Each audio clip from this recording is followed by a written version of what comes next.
একাদশীর দিন তুলসী গাছের নিচে জল দেওয়া কতটা যুক্তিযুক্ত। তো সেই উদ্দেশ্যে বলি, অনেকের মনেই এই ভ্রান্ত ধারণাটা থাকে তুলসী যেহেতু একাদশী ব্রত পালন করে সেই জন্য তুলসী গাছে এই দিন জল দিতে নেই, তাহলে ঘোর অমঙ্গল হয়। কিন্তু এটা সম্পূর্ণ ভ্রান্ত ধারণা, এটার কোনো যুক্তিযুক্ত ব্যাখ্যা নেই। আপনারা যদি আমার কথা বিশ্বাস না করে থাকেন তাহলে শাস্ত্র পাঠ করুন, বুঝতে পারবেন। একাদশীর দিনই শাস্ত্রে বলছে এই একাদশীর দিনই আপনারা বেশি করে তুলসীকে জল প্রদান করুন। একাদশীর দিন কি তুলসীপত্র তোলা যায়? হরে কৃষ্ণ, রাধে রাধে। সকল বৈষ্ণব ভক্তবৃন্দের শ্রীচরণে আমার সহস্রকোটি প্রণাম। আজকে আমরা জানবো মোহিনী একাদশী ব্রত মাহাত্ম্য কথা সম্বন্ধে। এই একাদশী আমরা কেন পালন করব, এই একাদশী পালন করার ফলে আমরা কী কী ফল লাভ করতে পারি, কিভাবে এই একাদশী পালন করব, এবং সবশেষে জানবো এই একাদশী কোন দিন পালন করব এবং পালনের টাইম। মোহিনী একাদশী, এই একাদশী ব্রত ভগবান শ্রীকৃষ্ণের অত্যন্ত প্রিয় একটি ব্রত। এই একাদশী ব্রত যদি আমরা পালন করি তাহলে ধীরে ধীরে আমাদের দুর্ভাগ্য কেটে গিয়ে সৌভাগ্যের উদয় হবে। ভগবান বলছেন বছরের 24টি একাদশীর মধ্যে এই মোহিনী একাদশী বিশেষ গুরুত্বপূর্ণ। তাই যে ব্যক্তি ভক্তি সহকারে এই ব্রত পালন করে বিষ্ণুর পূজা করবেন তিনি সৌভাগ্য লাভ করতে পারবেন এবং তার সমস্ত দুঃখ নাশ হবে। যেহেতু জগতে 3 ধরনের দুঃখ আমরা পেয়ে থাকি, একটি হচ্ছে আধি ভৌতিক, আধি দৈবিক ও আধ্যাত্মিক। আধি ভৌতিক হচ্ছে জড় জগৎ থেকে যে দুঃখগুলি আমরা পেয়ে থাকি, অর্থাৎ অন্য কেউ যে আঘাত দেয় আমাদের সেই দুঃখ যেরকম আমরা পেয়ে থাকি। এছাড়াও বিভিন্ন রোগ থেকে, অর্থাৎ এখনকার মানুষের সুগার, থাইরয়েড এরকম অনেক কিছু রোগ আছে, এইসব দুর্লভ রোগ থেকে আমরা যে দুঃখ কষ্ট পাই একে বলা হয় আধি ভৌতিক। আধি দৈবিক হচ্ছে দেবতাদের কাছ থেকে যে দুঃখ কষ্টগুলি আমরা পাই, অর্থাৎ অতিরিক্ত রোদ, অতি খরা, অতি বৃষ্টি, অনাবৃষ্টি, এই যে দুঃখগুলো দেবতারা আমাদের দিয়ে থাকে এইগুলি হচ্ছে আধি দৈবিক। আর আধ্যাত্মিক হচ্ছে মানসিক দুঃখ কষ্টকে বোঝায়। তাই ভগবান বলছেন কেউ যদি নিষ্ঠা ভরে এই ব্রত পালন করে তাহলে তারা এই ত্রিতাপ জ্বালা থেকেও মুক্ত হতে পারে।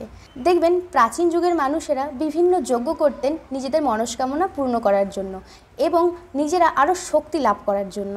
যেমন কেউ পুত্র লাভ করার জন্য পুত্রেষ্টি যজ্ঞ করে থাকতো, এরকমই অশ্বমেধ যজ্ঞ, গোমেধ যজ্ঞ, এরকম অনেক কিছু করে থাকতো। কিন্তু ভগবান বলছেন কেউ যদি ভক্তি সহকারে এই ব্রত পালন করে কলিযুগে দাঁড়িয়ে তাহলে সে এই যজ্ঞের সমান ফল লাভ করতে পারে। দ্বিতীয়ত হচ্ছে প্রতিদিন আমরা জানতে অজান্তে বিভিন্ন পাপ করে থাকি, তা আমাদের সবসময় অজানায় থেকে যায়, কিন্তু আমাদের মনে হয় আমরা এই পাপগুলি থেকে কি করে মুক্তি লাভ করব।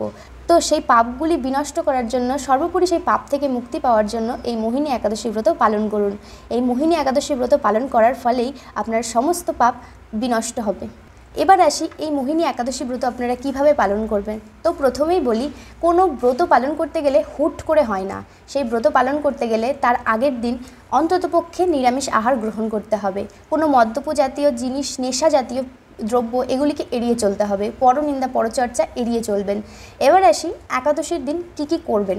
একাদশীর দিন সর্বপ্রথম সকাল সকাল ঘুম থেকে উঠে স্নান সেরে আগে ভগবানের চরণে তুলসী অর্পণ করবেন এবং ভগবানের সেবা প্রদান করবেন। মাথায় রাখবেন এই দিন উপবাস করার অর্থ হচ্ছে শুধুমাত্র নির্জলা থাকা নয়। এই দিন উপবাস করার অর্থ হচ্ছে সর্বক্ষণ ভগবানের সান্নিধ্যে থাকা, অর্থাৎ পূজা পাঠ করা, ভগবানের সেবা করা, শাস্ত্র অধ্যয়ন করা, হরিনাম জপ করা। মনে রাখবেন এই দিন কখনো পরনিন্দা পরচর্চা, অন্যের সমালোচনা, অন্যের কোনো ক্ষতি করা বা কটু কথা বলা কাউকে অথবা অসৎসঙ্গ কখনোই করবেন না, তাহলে ভগবান আপনার প্রতি কখনো সন্তুষ্ট হবেন না। সর্বোপরি এই একাদশী ব্রত নিষ্ঠা আপনার বিফলে যাবে। এবার আপনাদের কিছু কথা বলি জানিয়ে মানুষের মনে সবসময় একটা ভ্রান্ত ধারণা থেকেই যায়। একাদশীর দিন কি তুলসীপত্র তোলা যায়? তাদের উদ্দেশ্যে বলি একাদশীর দিন তুলসীপত্র তোলা যায় না। একাদশীর দিন তুলসীপত্র তোলা একদমই নিষিদ্ধ। যেহেতু তুলসী দেবী এই দিন ভগবান বিষ্ণুর নামে একাদশী ব্রত পালন করেন, তাই এই দিন তুলসীপত্র তোলা উচিত নয়। এমনকি দ্বাদশীর দিনও তুলসীপত্র তোলা উচিত নয়। আপনারা যদি একাদশী দ্বাদশীতে ভগবানের চরণে তুলসী অর্পণ করতে যান তাহলে একাদশীর আগের দিন অবশ্যই তুলসীপত্র চয়ন করে রাখবেন। তো এবার আসি একাদশী ব্রত আপনারা কখন পালন করবেন। একাদশী ব্রত আপনারা 8ই মে বৃহস্পতিবার পালন করবেন এবং পালনের টাইম হচ্ছে ভোর 5টা 19 থেকে সকাল 9টা 45 পর্যন্ত। তো এই টাইমের মধ্যে অবশ্যই পালন ভঙ্গ করবেন, নাহলে কিন্তু আপনার এই একাদশী ব্রত নিষ্ফল যাবে যদি আপনারা সঠিক টাইমে পালন না করেন। তো আজকে এই ছিল ভিডিও গল্পে গল্পে কৃষ্ণকথা চ্যানেলের। যদি ভিডিও আপনাদের ভালো লেগে থাকে তাহলে অবশ্যই আমার চ্যানেলটাকে সাবস্ক্রাইব করে পাশে থাকবেন এবং লাইক কমেন্ট শেয়ার করতে ভুলবেন না। তো ভিডিওটি শেষ করার আগে সবাই মিলে একবার বলুন হরে কৃষ্ণা, রাধে রাধে, হরি বল।